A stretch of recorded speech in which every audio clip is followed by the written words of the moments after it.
A tourist beaten up in jail by Broward Sheriff's deputies, and the main deputy involved claiming it was necessary to restrain her. Well, BSO exonerated the deputies, but investigator Bob Norman has obtained new video that casts serious doubt on that finding. Here's Bob's report.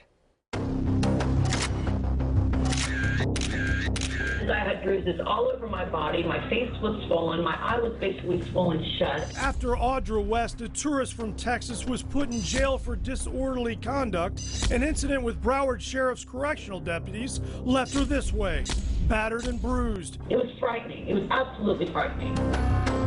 Now we have this video from inside the Pompano jail showing BSO deputy Kristen Connolly rising from her desk, grabbing some latex gloves and approaching West, who is in the foreground just outside of camera view.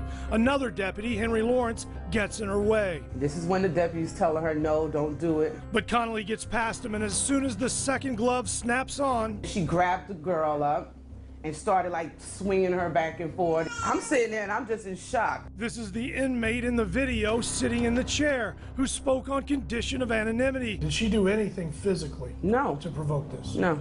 Nothing. Nothing. After being thrown around, West turns to strike back at the deputy, a move her attorney, Gary Collin, says was instinctive self-defense. Once West is secured on the floor, Connolly drags her into the strip search room, and two female deputies, Joyce Johnson and Dorothy Jenkins, immediately follow her in. The door closes for about 3.5 minutes, during which West suffered her injuries. She punched me in the face several times. There were other guards in there that were kicking me. It started after West asked Connolly for a tampon. The deputy said to her, no.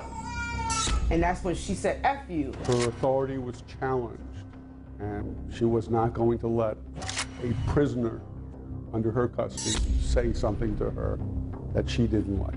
6 days later, West filed an internal affairs complaint against her and the other deputies. It was only then, a full week after the incident, that Deputy Connolly finally wrote about what happened in a probable cause affidavit alleging Audra West had committed a crime, battery on a law enforcement officer. That makes no sense whatsoever.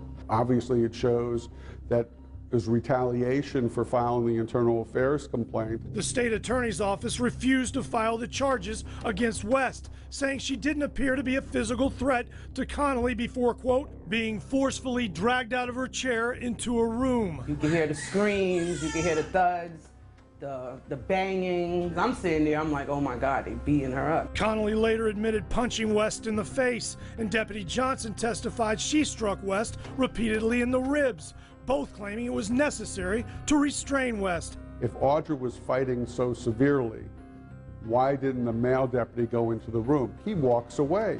BSO policy says any use of force must be both reasonable and necessary.